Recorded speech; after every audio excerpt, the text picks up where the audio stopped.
एक बार की बात है, हीरा अपने दोस्त के साथ देर रात घर लौट रहा होता है। तभी रास्ते में एक बरगद का पेड़ आता है। उस पेड़ के नीचे एक 100 रुपए का नोट पड़ा होता है। उसे देखकर हीरा खुश हो जाता है। अरे वाह वाह वाह, आज तो लॉटरी लग गई। रामू भाई वो देखो 100 रुपए का नोट। फिर हीरा वो पैसे उठा लेता है। तभी उन्हें पेड़ में से अजीब सी आवाज आती है।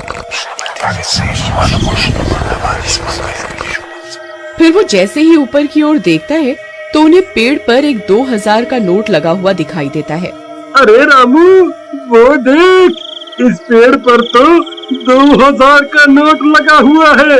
मुझे तो यकीन ही नहीं होता भाई। भाई क्या पता ये पेड़ सच में पैसे देने वाला पेड़ हो। एक काम करो, तुम जल्दी से पेड़ पर चढ़ जाओ और वो नोट तोड़ कर ले आओ। फिर वो 2000 का नोट तोड़ने के लिए पेड़ पर चढ़ जाता है और कुछ ही देर में वो नोट तोड़ लेता है। रामू भाई ये नोट तो बिल्कुल असली है। अरे वाह वाह वाह, आज तो मजा ही आ गया। चलो भाई अब जल्दी से नीचे आ जाओ, कहीं कोई हमें नोट तोड़ते हुए ना देख ले। अब तो हम पार्टी करेंगे।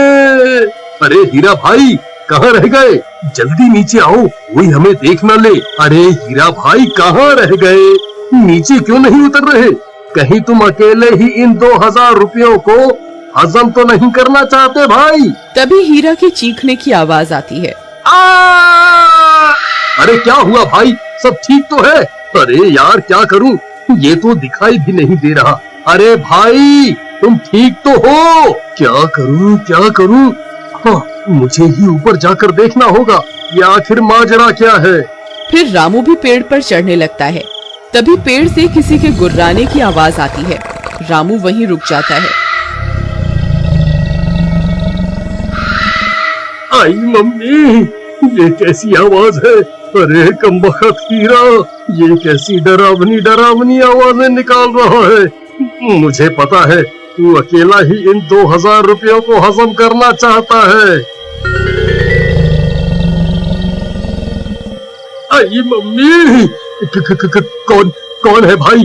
अरे हीरा तेरा नाश मिटे कमबख्त, तुझे क्या लगता है तू मुझे यूं डरा कर 2000 रुपए हजम कर जाएगा? मैं अपने हिस्से के पैसे नहीं छोड़ूंगा। हाँ। फिर डर के मारे रामू वहाँ से भाग जाता है। अरे मर गया रे, भागो रे। सुबह होने पर रामू सीधा हीरा के घर हिस्से के पैसे लेने पहुँच जाता है। ए हीरा दरवाजा खोल, मैं अपने हिस्से के पैसे लेने आ गया। चल जल्दी मेरे पैसे निकाल। फिर हीरा की पत्नी दरवाजा खोलती है। रामू भैया आप, अच्छा हुआ आप आ गए। ये कल रात से घर पर नहीं लौटे, मुझे बहुत फिक्र हो रही है। आप कुछ कीजिए ना। कहीं ये कमबख्त सारे पैसे लुटाने के लिए शहर तो नहीं निकल गया? नहीं, हीरा एक नंबर का कंजूस है। वो इतने पैसे खर्च करने वालों में से नहीं है। जरूर कुछ गड़बड़ है। राधा बहन चलो मेरे साथ। फिर रामू राधा को अपने साथ लेकर उस बरगद के पेड़ के पास पहुंच जाता है। राधा बहन, हम रात को इसी रास्ते से आ रहे थे, तब हमें इस पेड़ पर 2000 रुपए का नोट लगा हुआ दिखाई दिया। उसे तोड़ने के लिए हीरा ऊपर चढ़ा था, लेकिन वापस नहीं आया। तभी कुछ गांव वाले भी वहां पहुंच जाते हैं। फिर रामू सबको पैसों की बात बताता है। अरे भाई हरिया, जरा पेड़ पर चढ़कर तो देख, हीरा भाई वहाँ है या नहीं? फिर हरिया पेड़ पर चढ़ जाता है और बहुत देर ढूंढने पर भी उसे हीरा का कोई नामो निशान नहीं मिलता। भाई यहाँ ऊपर कोई आदमी नहीं है। ये कैसे हो सकता है? हीरा तो नीचे भी नहीं उतरा। फिर हीरा गया तो गया कहाँ? कहीं वो चुड़ैल उसे खा तो नहीं गई जो रात को अजीब सी आवाजें निकाल रही थी?